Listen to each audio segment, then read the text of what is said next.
Today in our Hong Kong Marine Invertebrates series, I would like to show you one of the cutest animals in the sea called the sea hare. Sea hares belong to the phylum Mollusks, which includes soft-bodied animals that range from the fast and intelligent octopuses and cuttlefish to slow-moving snail, slugs, and sea hares, and to stationary clams and abalone. Snail, slugs, and sea hares all belong to the class Gastropoda under mollusks. You have probably heard the word gastro from restaurant because gastro in Latin means belly or stomach, and poda in Latin means foot. So gastropods, like the sea hare, are stomachs on foot. Sea hares are usually larger than common sea slugs, such as nudibranchs.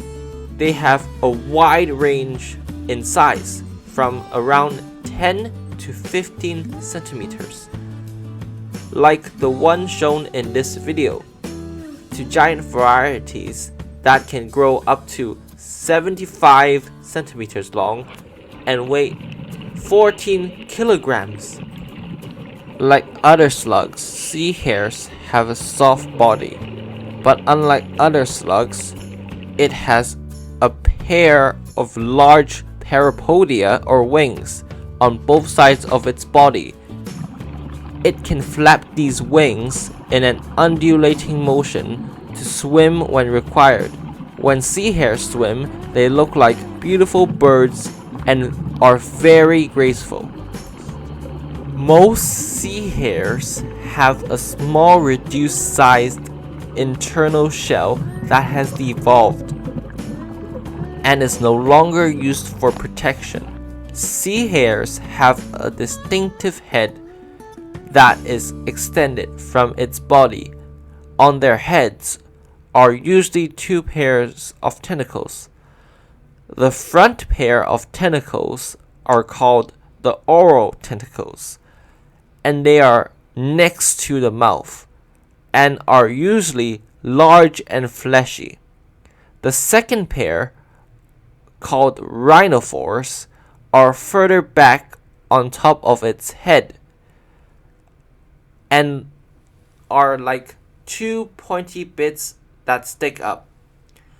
Rhinophores are often seen on the heads of nudibranchs also.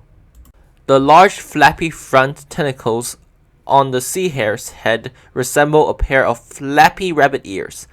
That's the reason why it's called the sea hare. These tentacles contain chemical sensors that may help the sea hare locate food. Some sea hares have small simple eyes at the base of the rhinophores.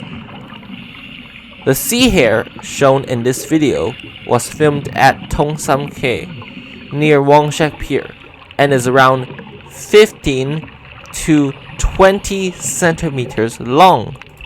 Sea hares are herbivore and mainly graze on algae on the seafloor or rocks.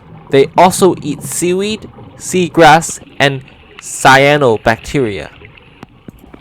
Interesting fact, the color of some species of sea hare actually correspond to the color of algae or plants they eat. For example, red sea hares that feed on red seaweed. The idea of becoming the same color as the food you eat is not a bad one, because this allows the sea hare to blend into the seaweed and camouflages them from predators. Like snails and slugs, sea hares eat by using their radula, which is like a tongue with a row of tiny teeth on top of it. They eat by using their rough radula to scrape algae off surfaces.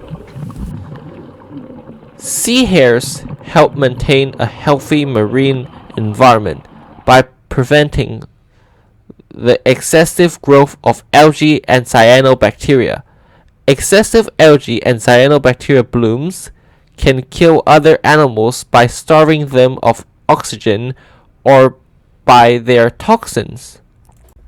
Some sea hares that live among the seagrass actually eat the algae on top of the grass, not the seagrass itself. By clearing the algae off the seagrass blades, the sea hare actually helps clean the seagrass and keep them at optimal condition for photosynthesis. Some species of sea hares are eaten by humans, such as in China and the Hawaiian Islands. Although sea hares are not endangered, they are definitely in decline, especially in Hong Kong waters. My dad told me about 15 to 20 years ago, on certain weeks during the summer in Hong Kong, he would see sea hares all over the seafloor, like a carpet full of sea hares. And nowadays, not only is seeing such a large number of sea hares rare, but seeing just one is uncommon. My dad was lucky to see this one at Tung Sam Cay a few years ago. Like all marine animals, sea hares play a role in the health of the overall marine ecosystem, and they are important for keeping a healthy and balanced marine environment. Please share this video to raise awareness of sea hares in Hong Kong, and hopefully more people will learn about them and help protect them and bring back their numbers. The information in this video is found by us through online research and books. If there is anything wrong with the information, please let us know in the comments below. As we always say, it is great fun and educational to experience nature in real life. However, I would like to remind you that when you are interacting with marine animals, it is best to observe, interact with, and photograph them, and not catch or kill them. And remember, the purpose of our Hong Kong Marine Invertebrates series is to introduce to you the amazing varieties of invertebrates living in the oceans of Hong Kong, many of which may not be well known to people, unless they are marine enthusiasts. Our hope is to help more people see the abundance of marine life in Hong Kong waters and raise awareness for the protection and maintenance of our beautiful and life-giving marine environment.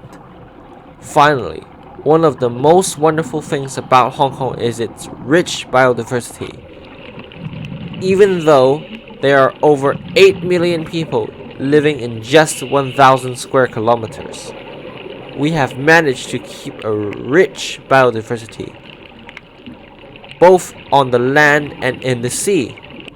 So if you get a chance, we highly encourage you to go out and see Hong Kong's nature also. Thank you for watching. As always, if you enjoy our videos, please leave us a comment or subscribe. Bye!